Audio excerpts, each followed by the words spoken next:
but you've been in the game for 25 years. You're a property millionaire. The last 5, 6, 7 years, haven't done a lot. And then I joined the academy. And what happened then? My life changed. You've tripled your income in property in the last 6 months? Yeah, 100%. That's insane though. And it all started with a £1 event. Why couldn't I have met Samuel Leeds 10 years ago when he was starting out? My daughter's lovely. She went to university, she got a degree. But if I knew what I know now, I would have said to her 8 years old, when you're 18, I'm gonna get you on the academy. You'll be a property millionaire by the time you're 20. Yeah, I love that. This is serious. Unplug yourself from the matrix and be financially independent, but you've got to have the education. Property millionaire, been in property now for how many years? About 25 years. 25 years. You bought your first buy-to-let when I was 6 years old. So you've been in the game a lot longer than I have. You've got a nice big portfolio, lease options, rent to rent, your own buy-to-lets. You've built a house before with your brother and making a great income from property. So I wondered if it would be okay if I could just pick your brain and pass the information down to maybe the next generation. And I know you've helped your kids as well. Your daughter's just become financially free. And I wanted to tease you the information from you through this interview. So firstly, thank you, brother, for coming to the house. Oh, pleasure. Where are you from? Wolverhampton. Same as me. Where are you buying houses? So most of our properties are in Wolverhampton. My dad started in 1978 with student-let accommodations, HMOs, when there wasn't HMOs back then. So I kind of grew up around students and HMOs and saw all the regulations that came in later on. I think I was 16 or 15, GCSE time. Careers teachers came round, what do you want to do when you grow up? And you know, my mates were saying accountants, solicitors, doctors. And I was like, I'm going to be a property developer. But at that time, you know, the education wasn't there. All I knew was you work, save money, buy a house. Right. That's it. That's the only strategy that was going. And whether you did a family buy-to-let or you did a HMO type buy-to-let, there was only one buy-to-let. And HMOs kind of became a thing afterwards, once the government found out that you're making too much money. Right. Once I wrote my first book. And then they Did you changed let the all the secret- rules. Did you let the secret out? Yeah, I wrote Buy Low Rent High in 2016, and I basically told everybody what I was doing in Wolverhampton. Yeah, which is buying cheap houses for 100 grand, renting them out room by room, making a fortune, and then bang, Article 4 came in. What do you think, Billy, in terms of opportunity? You've been in the game longer than I have. You've seen the 2008 crash. Yeah. Obviously, that was when I came in. The 1990s crash. The 1990s crash, which I was too young to remember that because I was just a kid. Do you think now is a good time to get into property, or do you think it's kind of like the opportunities are gone now? It's never too late. It's never too late. As long as you hold the property and you don't think of, like, I don't sell properties. I've never been into flipping because just my mentality has always been around holding and just wait for capital appreciation. So even if you pay 20 grand over the odds today, you know in 5, 10 years time, that's going to grow. There's going to be capital there for you to pull out. So yeah, it's never a wrong time to get into property. My daughter's getting into property now. My nephews are getting into property now. So yeah, never too late. And back in the day, you used to buy properties the traditional way, which is whereby you'd save up money, you'd buy a buy-to-let house, rent it out. Are you still doing that, or have you completely changed up your strategy now? So we were doing that through the early 2000s. Then we kind of slowed down after the 2007 crash. A couple of priorities changed. My brother built a house, just a little 2-bedroom house. So we kind of got the gist of how all that works. And then the last 5, 6, 7 years, haven't done a lot. And then I joined the academy. And what happened then? My life changed. Talk to me about it. Oh man, what do I say about the academy? I love the academy. Absolutely love it. I was born to be on the academy. And I say this to my daughter, I was like, why couldn't I have met Samuel Leeds 10 years ago when he was starting out? Because that's what I needed. I needed that education. I knew the basics, but rent to rents, serviced accommodation, getting a 2-bedroom house, converting into a 4-bed HMO, lease options. I didn't know, deal packaging. I didn't know any of this stuff. And learning all this stuff was amazing from the academy. And then the networking you get, it's so powerful. I don't think I talk to anybody outside of the academy anymore. If somebody calls me and they're not in the academy, I'm like, yeah, I'll deal with them later on. Like, it's not important. But if somebody from the academy calls, I'm like, yeah, straight away. How can I help? Yeah. What can I do for you? Because you've created the academy, and that's the environment you've created for everybody to come in, and everyone's there to help each other out. That doesn't really happen in any other walk of life, where people are sharing their trade secrets, their experiences, and like just your basic bits. I was talking to somebody in the academy just this morning about that they've got a 1-bedroom flat in Bath. The landlord doesn't want them to put it on Airbnb. They're only allowing them to put it on booking.com, you know, and just advising them of how to navigate that situation. And that was at 6 o'clock this morning. I was having that conversation.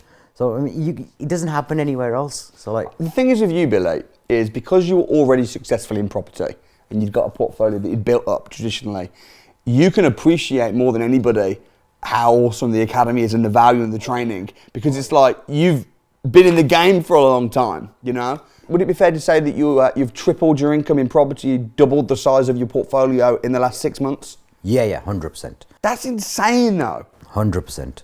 How can you double the amount of properties you've got and triple your income in 6 months when previously you've been in the game for 25 years? We call you on the academy, we call you the lease option king. Lease option king. Because you do just constantly, every week on the mastermind, you're like, just negotiated this lease option, just got the keys for this.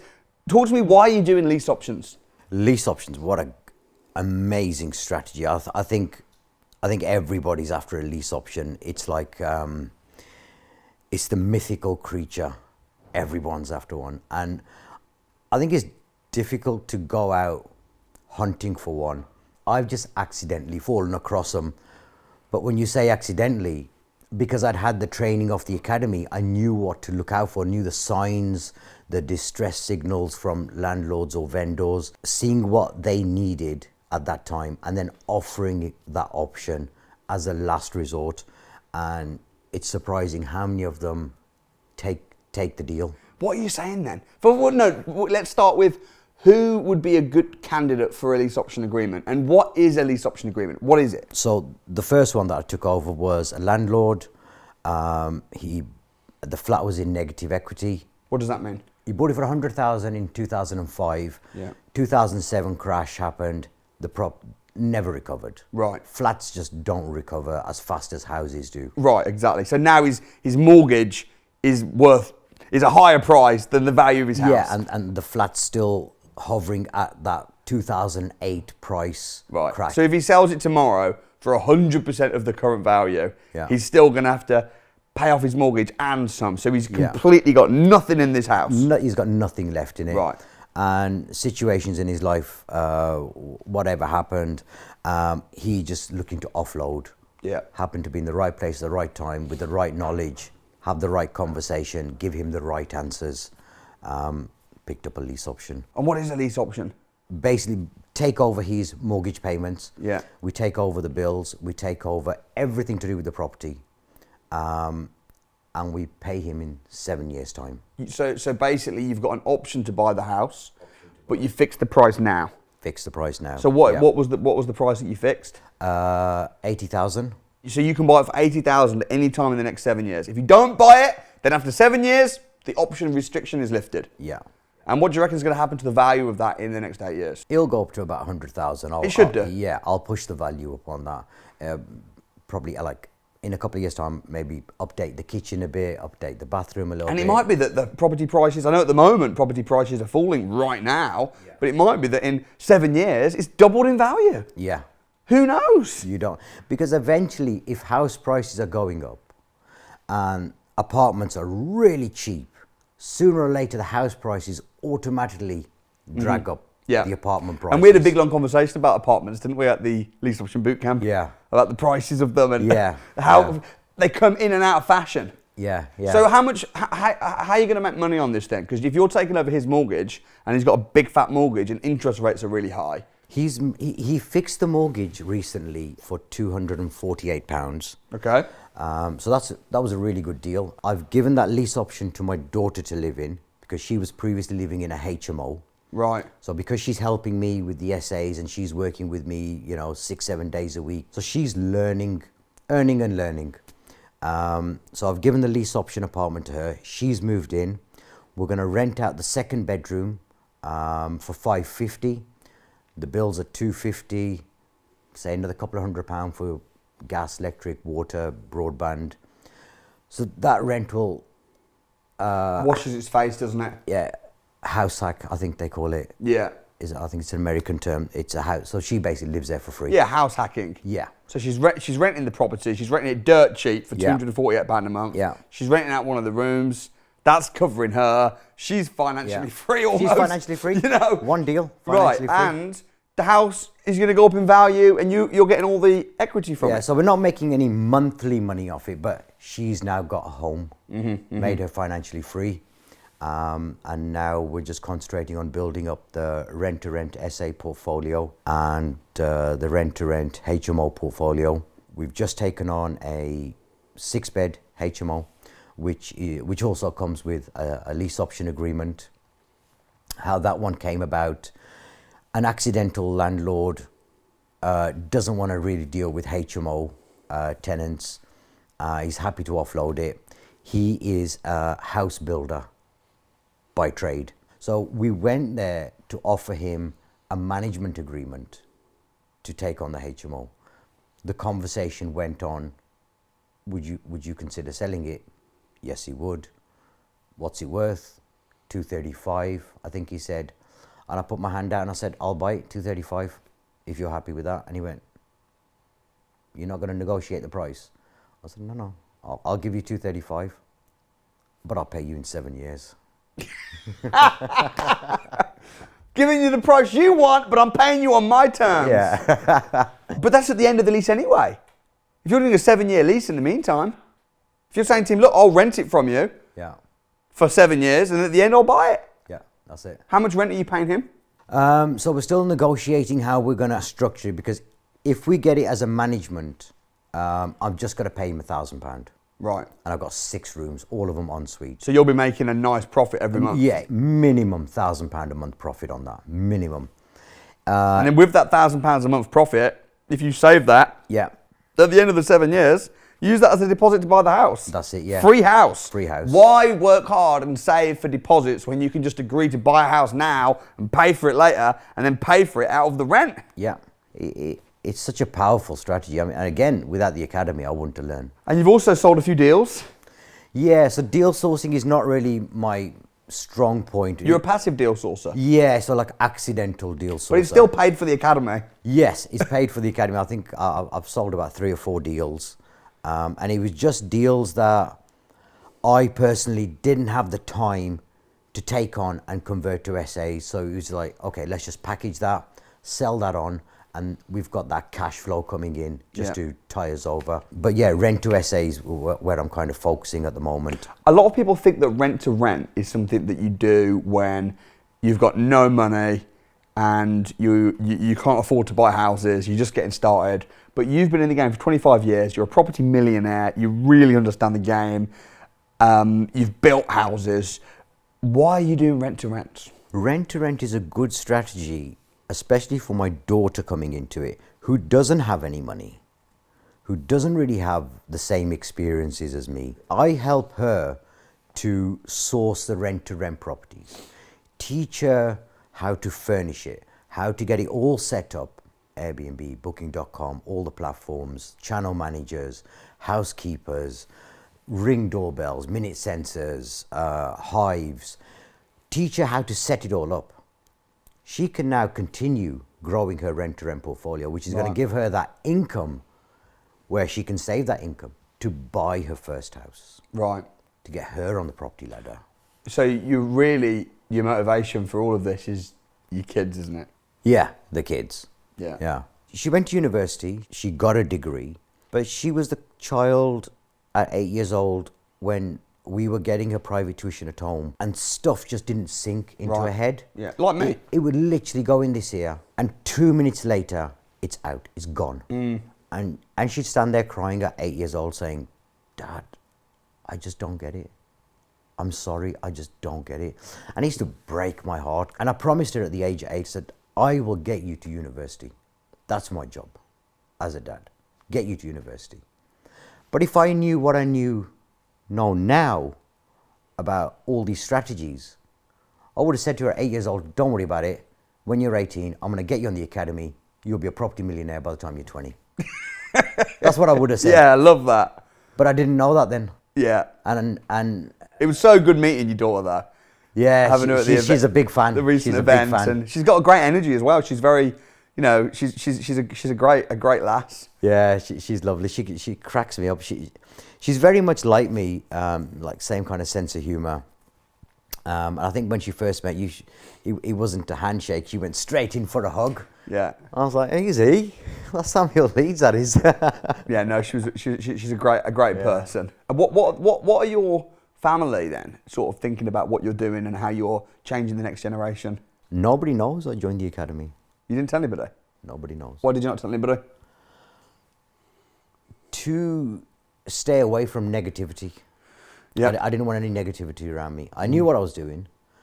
I know these strategies work, and I just need the chance to get on the academy, learn them, implement them, then show, Right. okay, this is what we're doing. So this is it. We did it. I mean, but the fact that you made back your academy fee, which is what, like 12 grand, Yeah. from literally just selling a couple of deals that you didn't want. How can anyone argue with that? Yeah. You know what I'm saying? Like, you're out taking on properties, buying houses, you've doubled your portfolio, you've tripled your income in property, but also you found a few deals that didn't really quite work for you, and you just said, oh, I'll pass them to another investor. Yeah. And I mean, how can you argue with that? That's awesome. Deal sourcing is so powerful. I mean, there's people on the academy who are just making a full-time career out of deal selling. Oh, yeah. Turning over 25, 35 grand for a joke. Yeah. They're doing it. Yeah, and you're talking a month right now, not a year. 25, 30 grand a month. A month, and Yeah. like people are doing jobs earning 20 grand a year. I'm like, this is crazy. Yeah. This is serious blue pill, unplug yourself from the matrix and be financially independent, but you've got to have the education. Yeah. What's been one of the best moments for you over the last 6 months? Setting my daughter up in the lease option. Yeah. Yeah, getting her out of that HMO, put her into, see the smile on her face. Just so she's got a place now she can call home. Yeah. She's the landlord of this lease option. It's She's awesome. now going to have a tenant that she's responsible of looking after. She's got guests that she looks after. Not my job, it's her job to look after all that. My job is to come out and just enjoy the trappings of the academy, which is all the functions, the dinners, the networking events. I love that side of it. I still come to all the £1 events, which are local to me. Sometimes I'm crewing, sometimes I just turn up, say hello to everybody and the team, have a laugh and a joke with them. And they've become like family. And that's kind of what you got to do there. You got to become part of the furniture, because when you're constantly around people that are winning, it just rubs off on you, doesn't it? Who you hang around with is so important. 100%, and you say that all the time. And all through my life, even before joining the academy, all my friends are millionaires. Some are engineers, some are in property, all sorts of different businesses, but they're all millionaires. I just levitate towards that. Yeah. That arena. And I think it was something my cousin might have said to me, who was a millionaire himself when I was 20 years old. Surround yourself with like-minded people. Yeah. So I've always surrounded myself with millionaires. And you've been a massive asset to the academy as well. I know you've received a lot and it's been life-changing for you, but you've been a massive asset because you've taken a lot of people that are just sort of starting out under your wing. Yeah. And you've been a mentor to people as well as being mentored. Yeah. Yourself, which we're absolutely. really grateful for. What would you say the biggest key is to winning in property? The freedom to make changes. And I think where I see myself in a couple of years from now would be doing more charitable stuff like what you do, whether it's in India or whether it's in Africa, giving back in some way, creating a legacy. I think that's a good way to say it. To create a legacy where even after you've died, you've left something where the world can remember you. Yeah. So like creating wells, supplying fresh water. My mum does some charity out in India, so maybe contribute more towards that, help her with that, where we sponsor orphans, pay for their education. My mum also does some charitable work where she takes brides from very poor families in India and pays for their wedding. Wow. And it's so important as well, because when you get to, when you reach the top of the mountain, I'm not saying you've reached the top of the mountain, but when you become successful and money's kind of no object anymore, you're making more money than you can spend, sometimes it's easy to actually feel a bit depressed about it, because it's like, well, what now? Yeah, you can help your kids, which you've done, and you can help your family, but unless you're actually doing something that's fulfilling and you're moving somewhere and you're making the world a better place, I think it can be quite unfulfilling, because reality is living in a nice house, having a nice car, it's great, but ultimately unless you've got a reason why, a fulfilling purpose, I think you're never going to have true contentment. 100%. Even before I joined the academy, I was kind of financially free at that point in my life, and it is just a really boring place to be. What was the reason then? What was the motivation to join the academy when you were making a decent living, passive from property millionaire? Why join the academy? It was a couple of things. One, I was bored. I hadn't really hit the peak of where I wanted to be. I was comfortable, but not at the next level where I always wanted to get. And then a couple of conversations with my daughter. In passing, she'd made a couple of comments about property, and we got chatting. I said, I didn't know you're interested in property. How did you know the answer to that? I haven't taught you that.